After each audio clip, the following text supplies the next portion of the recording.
So the next step in my process is to create the leaves for the tree that I'm going to put on my mixed media. And you may have seen this, well, you will see this. So I'm going to show you this step as a separate video just because it was really, really time consuming. And it's something that I'm having to do that's going to take me a full day kind of thing. So, excuse me. What I did was I took two 8.5 by 11 pieces of white cardstock, and then I water painted with Reeves watercolor. It's in a tube, and I squeezed it out into a palette, and then I added some water and mixed it up and so forth until I had a homogeneous mixture, which is a mixture that is smooth and consistent all the way through. And then from that, I went and took my brush, just a regular 1/2-inch brush, and I swept it across the 8.5 by 11 white cardstock.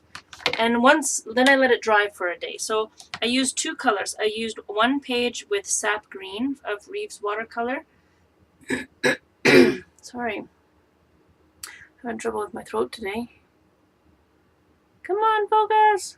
Doesn't want to. It's called sap green, and it's from Reeves. So yeah, and then the other watercolor that I used is called Viridian Hue, and it's also in a tube. And all you do is you open them up, and it's like ink or like a acrylic, but it's a watercolor, and you put it into your paint holder and mix it up, and away you go. So that's what I did. I covered these two sheets in that watercolor colors until they were in consistent color. And then because I didn't want an entire page of this one, I made added another little bit of paint, and then I made the bottom half of the page darker. So with these two, what I ended up with was leaves this color. I don't know if you can see that. Let me just zoom in for a second here. I'm sure it'll focus at some point. So I got leaves this color. This is the sap green, and that goes with this one. And it just depends on how much water you put on it. I didn't want a huge amount of water because I didn't want my cardstock to bend and shift too much, because I wanted to punch things out afterwards. And then the Viridian, here's the top part of the page in the light color, and then I went over it again. And then if you can look a little bit closer, see how it's speckled? Well, it's speckled because I tapped my brush over top. Whatever was left on the brush, I just tapped it over top.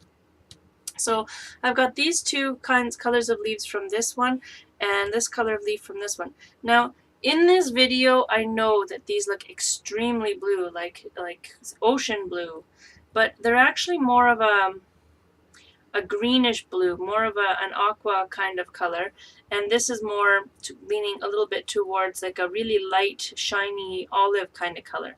So what I'm going to do from there is I like the differentiation in color from the watercolor, but I think that once I put it on my page and start putting my acrylic medium, sweeping my acrylic medium over top of it with a brush, I'm going to brush away a lot of the detail work that's in there.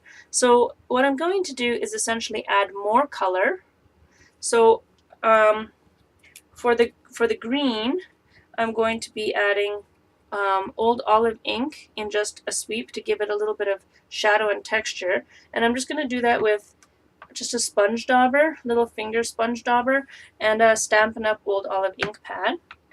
And then for this one, I'm going to darken it up with a brand new in color from Stampin' Up! It's called Lost Lagoon, and that's again with just a little finger ink dauber. Now, that is going to take me a while, because I have all these, because I took those two 8.5 by 11s, and I punched the entire thing with this punch. It's just a little leaf. This one is from Creative Memories, so you can't get it anymore. I'm sure you can find a leaf somewhere. But yeah, that's what I did, is I sat in front of the TV and I just punched and punched and punched and punched 2 entire pages of Old Olive. or sorry, 2 entire pages of 8.5 by 11 watercolor paper. So I'm going to take these upstairs, and I'm going to take these upstairs with my inks, and I'm just going to sit there and watch TV and do the edges of these leaves. And then I will show you what I'm going to do with them afterwards. See you soon.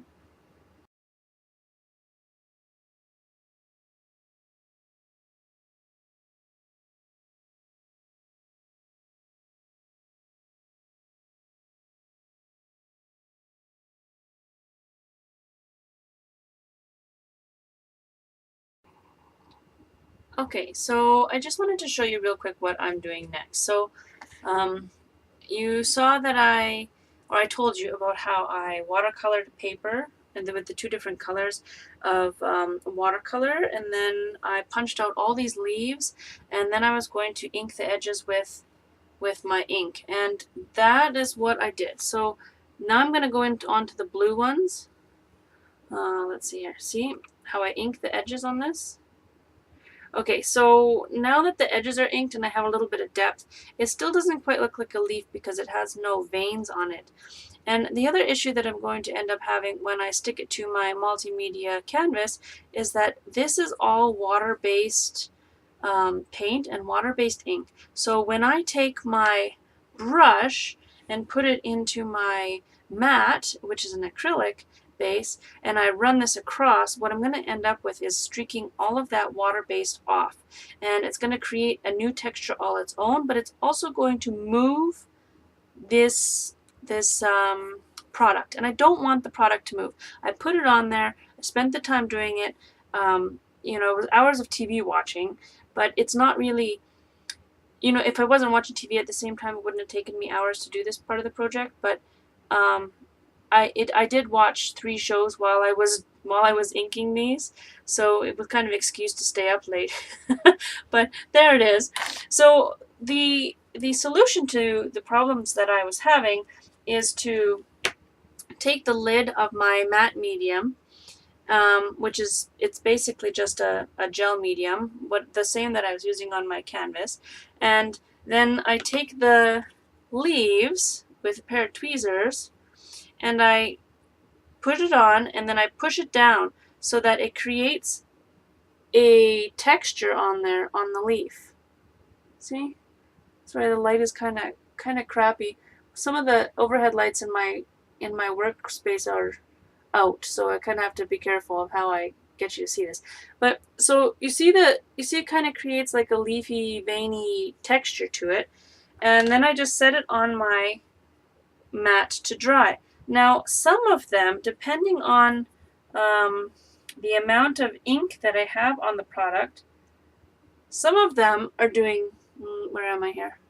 This, where, I don't know if you can really see it very well, but what the matte medium is doing is sucking up some of the water-based ink into the vein, and it's tinting the vein in a different color as well. And as they dry, let me see if I can find a good dry one here. Here. Let's see if I can. As it dries, it gives me the veined texture.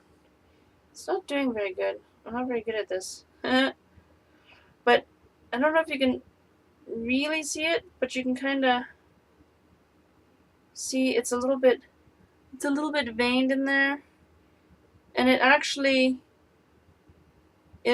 stays veined after it dries.